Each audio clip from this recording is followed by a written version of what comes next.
1절부터 7절까지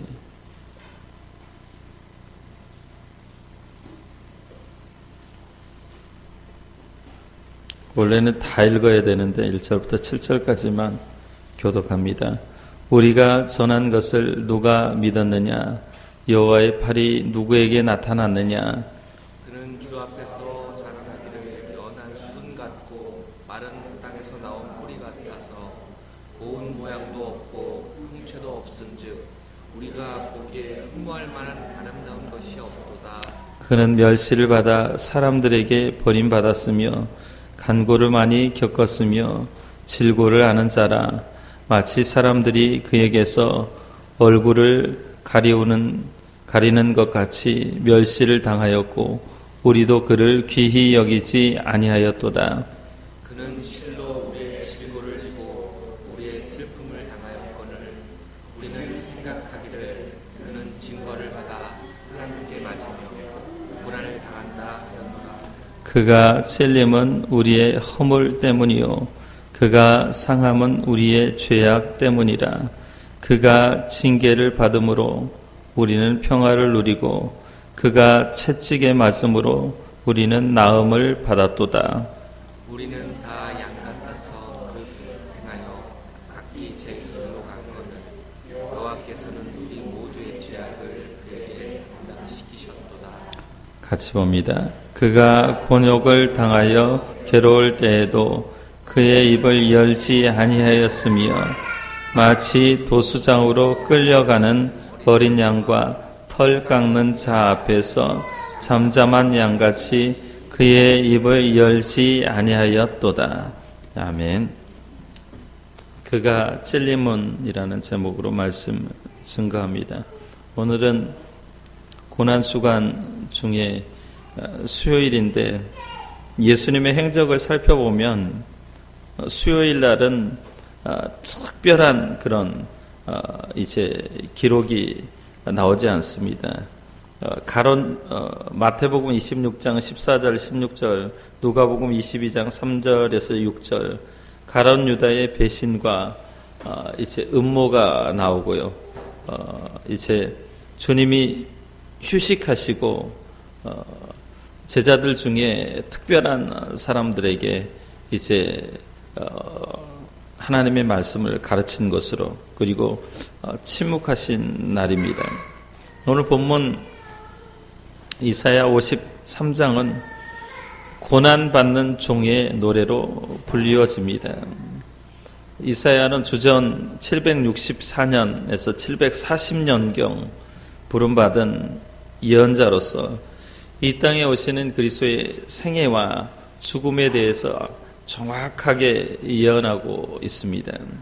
700년 전에 예언되었지만 예수님 양편에 두 강도가 함께 달릴 것과 예수님이 죽으신 다음에 이제 부자의 묘실에 장사될 것이 정확하게 예언되어 있습니다. 또한 예수님께서 빌라도 앞에서 자신의 억울함을 호소하지 않고 침묵을 지키심도 예언되어 있습니다.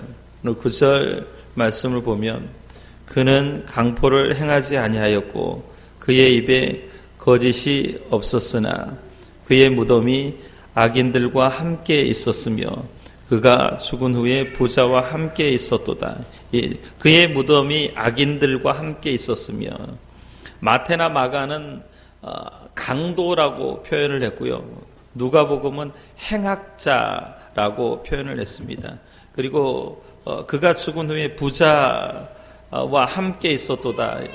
아리마대 요셉의 그 무덤가에 예수님께서 이제 묻히셨죠. 돌무덤에 묻히셨습니다.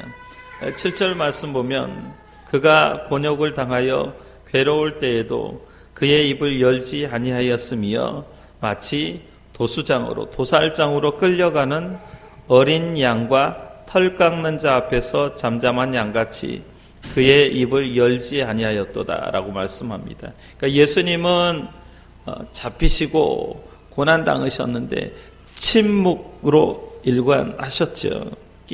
이사야의 예언이 그대로 성취된 거죠. 고난 주간이 되면 저는 철이 이야기가 늘 기억되곤 합니다.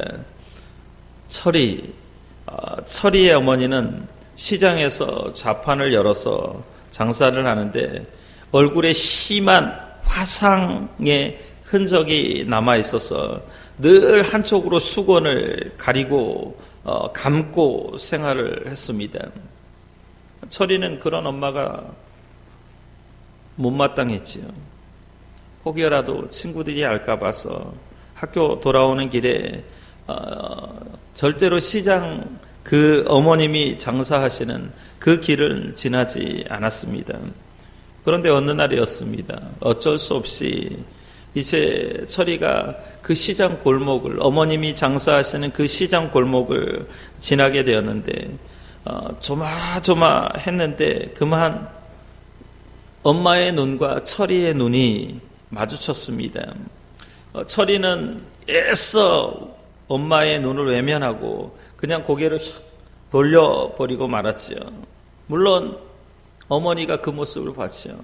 어머니가 이제 무언가 입을 여시다가 그만 철이가 눈을 쫙 돌리는 모습을 보고 담으셨습니다. 그리고 어머니도 못 본 채 고개를 떨구었습니다. 이제 일을 마치고 들어오신 어머니는 조용히 철이를 불렀습니다. 철이야, 철이야, 이리 와봐라. 철이야, 엄마가 창피하니? 엄마의 이 흉한 흔적 때문에 창피하니? 하고 물으셨지만 철이는 대답할 수가 없었습니다.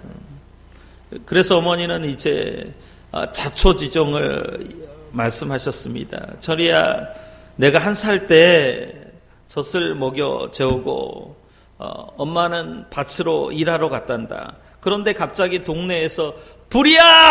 하는 소리에 뒤돌아보니까 그만 우리 집이 불타고 있었단다. 나는 미친 듯이 뛰어갔지.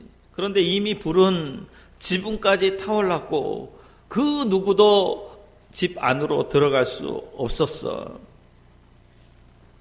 그런데 나는 그냥 가만히 서 있거나 앉아 있을 수 없었단다. 왜냐하면 내가 철이 너를 뉘어놓고 나왔으니까. 그래서 철이 어머니는 이제 머리를 감고 있던 그 수건을 벗어서 썼던 수건을 벗고 물에 담갔다가 다시 그 수건을 쓰고 불 속으로 뛰어들어 갔단다. 다행히 너를 찾아서 품속에 품고 다시 뛰어나왔는데 그러던 와중에 엄마의 얼굴이 심한 화상을 입게 되었단다. 그리고 엄마는 헌 가방에서 빛바랜 사진 한 장을 꺼내 보여주었습니다. 그 사진은 엄마가 결혼하기 전 처녀 때 찍은 사진이었죠. 철이가 보니까 엄마가 너무 이쁜 거예요. 너무 미인인 거예요. 철이는 엄마에게 너무 미안했습니다. 그리고 무릎을 꿇고 용서를 빌었어요. 엄마 정말 잘못했어요. 저를 불구덩이에 서서 구하시고 화상을 입으셨는데 전 그것도 모르고 엄마를 얼마나 많이 원망했는지 몰라요. 엄마는 철이를 꼭 껴안아 주었습니다. 성도 여러분, 철이가 엄마를 부끄러워한 것처럼 우리도 종종 복음을 부끄러워하지 않는지. 사도 바울은 로마서 1장 16절에서 내가 복음을 부끄러워하지 아니하노니 이 복음은 모든 믿는 자에게 구원을 주시는 하나님의 능력이 됨이라. 먼저는 유대인에게요 그리고 헬라인에게로다 라고 말씀합니다. 복음이란 무엇인가요? 복음은 예수 그리스도의 십자가의 죽음과 부활이 복음입니다. 복음의 주인공은 예수님이죠. 예수님이 우리를 살리시기 위해서 십자가 지신 사건, 그것이 구원 사건이에요. 그것이 복음이에요. 그러면 여러분 예수 그리스도께서 이 땅에 오셔서 어떤 삶을 사셨을까요? 예수님은 어떤 삶을 사셨을까요? 첫째, 예수님께서는 오해를 받으셨습니다. 1절 말씀 보면 우리가 전한 것을 누가 믿었느냐 한 것처럼 세상 어느 사람도 어떤 사람도 예수를 하나님의 아들로 믿지 않았습니다. 왜 오해를 했냐면 유대인들이 생각했던 메시아는 영광스러운 메시아입니다. 영광스러운 메시아는 나귀 타고 찾아오는 왕이 아니죠. 백마 타고 오는 나폴레옹 같은 위대한 왕을 꿈꿨습니다. 큰 능력으로 임해서 이스라엘 나라를 구원하는 왕과 같은 그런 전능한 메시아를 원했습니다. 그런데 오늘 이사야 2절의 말씀처럼 예수님은 고운 모양도 없고 풍채도 없고 흠모할 만한 아름다운 만한 모습이 전혀 없었습니다. 너무나 평범했죠. 왕궁이 아니라 예수님이 어디서 태어났어요? 지민이, 예수님이 어디서 태어났지? 그렇지. 마구간에 태어났습니다. 왕궁에 태어난 것이 아니라 베들레헴 땅 마구간에 태어났습니다. 왕의 아들로 온 것이 아니라 누구의 아들로 왔어요? 그렇죠. 가난한 목수의 아들로 오셨습니다. 사람들은 예수님이 고난받는 것, 예수님이 죄가 많아서 형벌을 받는다고 오해를 했습니다. 4절 말씀 보니까 그는 실로 우리의 질고를 지고, 질고가 질병이에요, 질병. 질고를 지고 우리의 슬픔을 당하였거늘 우리는 생각하기를 그는 징벌을 받아 하나님께 맞으며 고난을 당한다 하였노라. 예수님은 우리의 질병을, 우리의 슬픔을 대신 담당하셨는데 그분의 예수님의 죄 때문에 받는 징계라 사람들은 오해했지요. 그러나 예수님은 변명하거나 억울해하지 않았어요. 우리 하민이, 지민이, 채민이, 은진이, 반석이는 조금이라도 부모가 오해하면 억울해가지고 눈물을 펑펑 흘리잖아요. 그죠? 채민이가 울고 있는데 지민이가 때렸는데 하민이 보고 네가 때렸지! 라고 얘기하면 억울해가지고 뻥뻥 울잖아요. 그치? 하민이가. 사람들은 오해받으면 좋지 않아요. 마음이 편치 않아요. 두 번째, 예수 그리스도는 멸시와 버림을 당하셨습니다. 오늘 3절 말씀 보면 그는 멸시를 받아 사람들에게 버림받았으며 간고를 많이 겪었으며 질고를 아는 자라 마치 사람들이 그에게서 얼굴을 가리는 것 같이 멸시를 당하였고 우리도 그를 귀히 여기지 아니하였도다. 군중들은 예수 그리스도를 자신들의 구세주로 알아보지 못했어요. 자, 지난 주일을 무슨 주일이라고 할까요? 지난 주일. 다가오는 주일은 부활 주일이고 지난 주일을 무슨 주일이라고 얘기해요? 예? 왜 종료주일이라고 할까요? 예수님이 예루살렘에 입성했을 때 예수님이 예루살렘에 입성했을 때 종려나무의 가지를 들고서 많은 사람들이 뭐라고 외쳤냐면 호산나 호산나 찬송하리로다 라고 외쳤어요. 호산나 호산나 찬송하리로다. 많은 사람들이 야 드디어 이 나라가 해방이 되었도다. 이 나라가 로마의 압제로부터 이제 자유케 되었도다. 진정한 평화를 원하도다.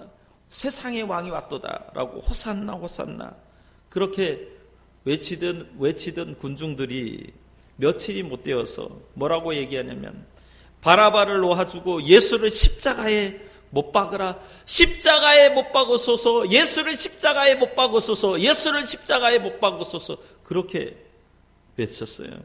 심지어 예수님을 따르는 12제자 있죠. 지민아, 12제자 있지? 12제자 중에 가장 예수님을 직근해서 따랐던 사람이 있어. 그럼 베드로가 있어요. 심지어 예수님의 제자들 중에 베드로도 예수님을 버렸어요. 겟세마네 동산에서 예수님이 체포되실 때 제자들은 다 예수님 버리고 도망갔어요. 마가복음에 보면 어떤 줄 알아요? 마가복음에 로마 군병이 잡으니까 옛날 유대인들은 무슨 옷을 입었냐면 목사님처럼 이런 양복이 아니라 홀로 옷을 입었어요. 그러니까 통째 옷, 위로부터 아래까지 통으로 된 하나의 옷을 입었어요. 그 옷을 딱 붙잡았는데 벌거벗고 도망갔어. 누가요? 마가라는 제자가. 예수님이 붙잡히니까 자신도 붙잡혀서 죽을 수 있다라는 그 사실이 두려워서 옷을 벌거벗은 채 도망갔습니다. 마태복음 26장 56절에 보면 이에 제자들이 다 예수를 버리고 도망하니라 이렇게 말하고 있어요. 모두가 다 예수님을 버릴지라도 나만은 절대로 버리지 아니하라고 장담했던 사람이 있어요. 누구예요? 베드로. 그렇죠? 베드로는 어린 조그만 아마 채민이만한 개집 여자 종 앞에서 예수를 모른다고 몇 번 부인했을까요? 3번. 언제요? 닭이 울기 전에 아마 새벽에 3번씩 맹세하며 부인했습니다. 너도 그를 따른다라고 계집종이 얘기하니까 나는 아니다. 내가 도무지 모른다. 도무지 3번 하니까 그때 뭐가 울었어요? 꼭이요! 하고 닭이 울었어요. 심지어는 예수님의 친형제들조차도 예수님을 이해하지 않았습니다. 여러분 혹시 누군가에게 멸시와 버림을 받아본 적 있나요? 목사님 어렸을 때 목사님 엄마가 막 때리면 무슨 생각이 들으니 내 엄마가 아니야. 내 엄마가 아니야.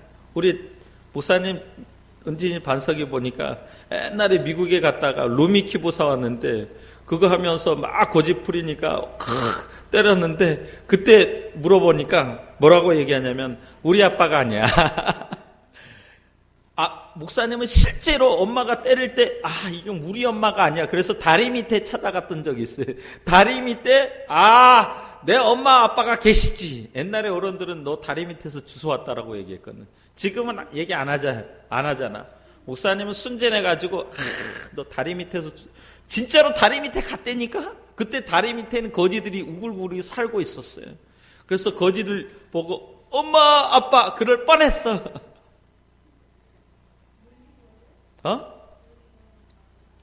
엄마 아빠가 놀린 거지. 다 옛날엔 그렇게 믿었어요. 우리 사람들에게 멸시를 받아요. 키가 작다, 못생겼다, 배우지 못한다, 돈이 없다. 지금 초등학교 친구들 가운데 보면은 그런다면서 니네 어디 살아? 몇 평 살아? 그래? 그럼 채민이가 몇 평 산다고 얘기해. 몰라요. 다행이다. 넌 한 100평 산다고 그래라. 임대 사는 애들이랑 심지어는 아파트 분양받은 사람이랑 또 단독주택 사는 사람이랑 서로 이렇게 멸시하고 한대. 목사님은 없는 것 때문에 많이 멸시를 받았죠. 가난한 것 때문에. 지금은 여러분 안 그렇지만 목사님 학교 다닐 때는 항상 이게 납부금을 내지 않으면 방송으로 얘기해. 몇 학년 몇 반 누구 오세요. 그러면 선생님 같은 혼나고 집에 가서 엄마 제발 납부금 좀 줘. 그렇게 보냈어요. 근데 한 번도 제대 내본 적 없어요. 준비물 가지고 간 적도 없고. 그래서 다른 아이들은 미술 시간에 도화지를 가지고 이렇게 그림을 그리는데 목사님은 도화지도 없고 그림 그릴 만한 물감도 없고 아무것도 없었어요. 사람들이 선생님이 너는 저기 가서 서 있어. 친구들이 너는 수업 시간에 수업 준비도 안 해왔냐고. 파나라는 게 있어요. 고무 파나라는 게 여러분 알아요? 고무 파나 이거 해가지고 이렇게 그 끌로 하는데 그거 사오라고 해가지고 한 번도 사가지고 간 적이 없어요. 그거 가지고 이제 지우개로 썼던 적이 있어요. 사람들에게 멸시를 당하고 또 버림받는 것이 얼마나 고통스러운지 몰라요. 또 배신당하는 것이, 이제 우리 친구들은 아직 안 겪어봤겠지만 사람이 서로 너무 사랑하다 보면 그 사랑하는 사람이 또 다른 사람을 사랑하기도 해요. 이 배신을 당해. 배신을 당하면 쓰라린 것 때문에 마음에 상처가 있어요. 오늘 예수님은 멸시를 당하였고 버림받았고 배신을 당하였어요. 왜요? 우리 세민이, 하민이, 지민이, 은진이, 반석이 구원하기 위해서, 저와 여러분을 구원하기 위해서 배신을 당하고 버림을 당하였지만 그분은 전혀 입을 열지 않았어요. 침묵하셨어요.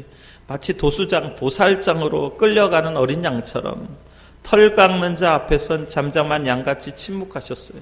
여러분 가끔 털 깎는 모습을 보니까 주인이 털을 깎으면 양이 가만히 이렇게 있어요.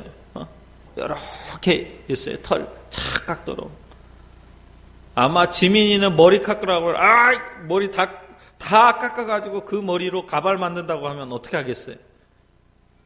눈물 뚝뚝 흘리면서 안 할 거야! 라고 얘기하는데 양은 자기의 털을 다 주인을 위해서 줍니다. 예수님이 그런 삶을 사셨어요. 또 셋째, 예수님은 대속의 고난을 당하셨습니다. 오늘 5, 6절 말씀 보면 제가 이 말씀 보고 얼마나 울었는지 몰라요. 제가 처음 예수 만났을 때, 군에서 예수 만났을 때 이 말씀 보기만 하면 가슴이 펑펑펑 무너지는 거예요. 이 말씀 그냥 제대로 읽을 수가 없었습니다.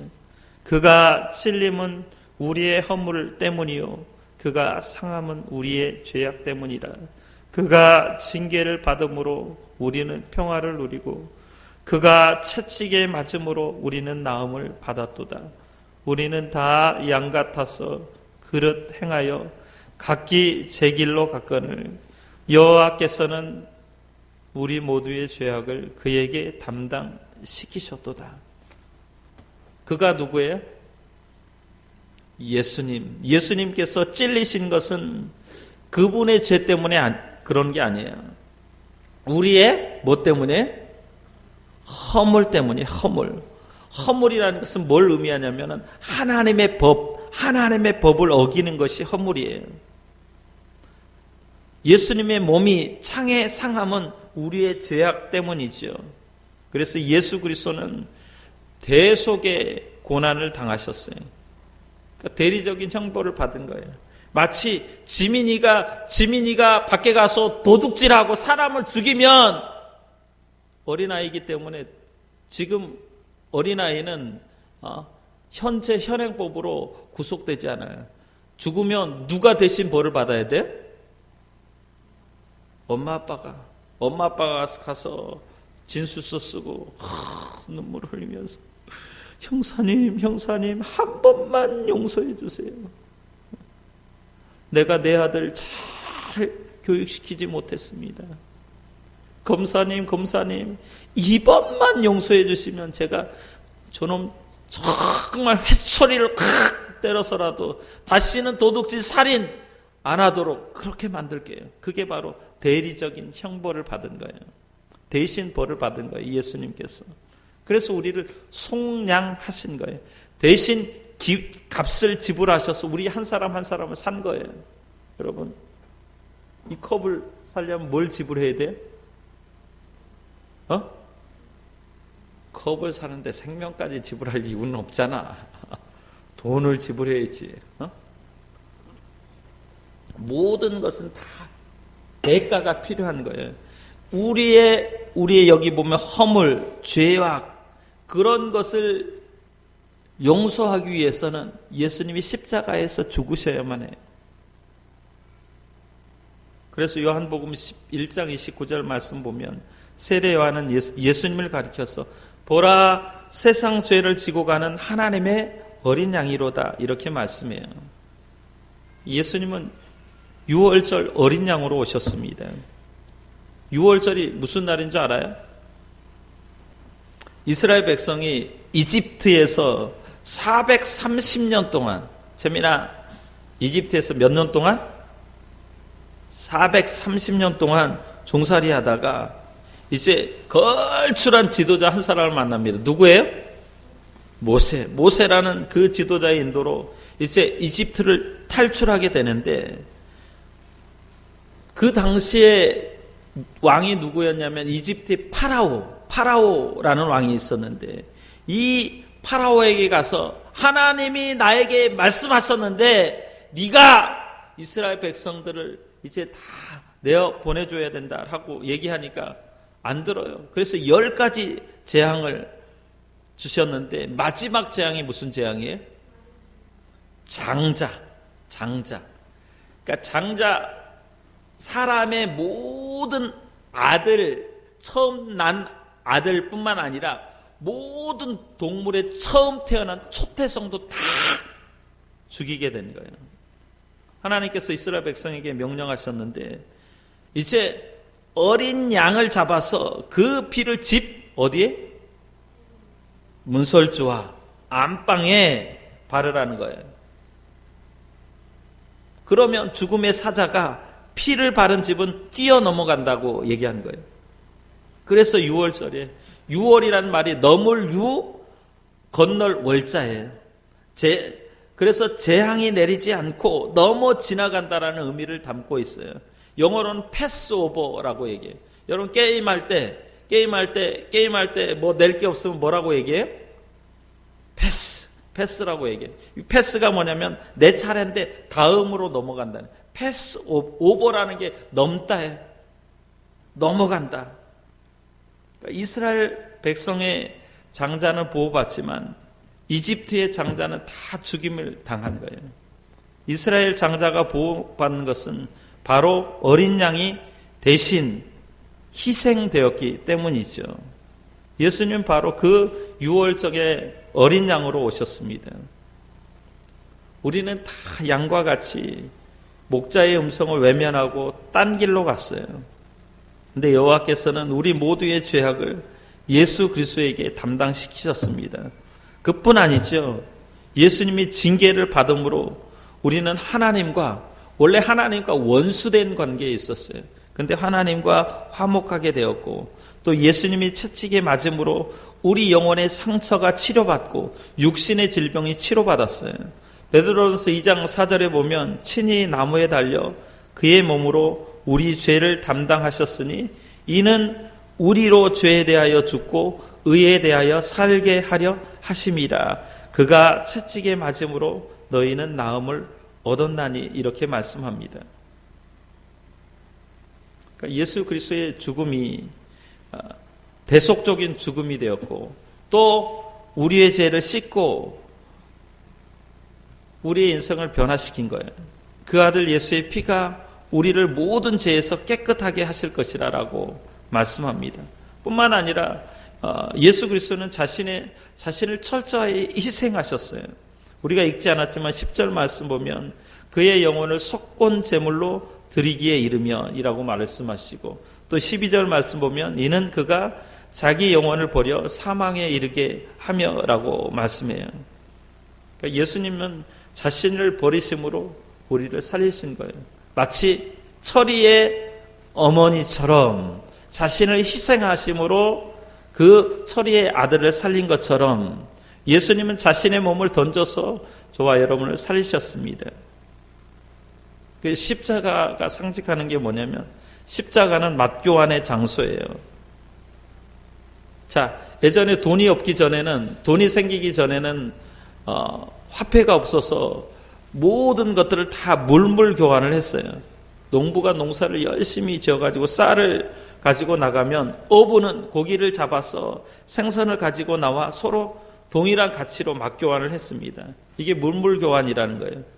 그런데 하나님께서는 예수님의 생명과 우리의 불의와 죄악과 저주와 불행을 맞교환하셨습니다.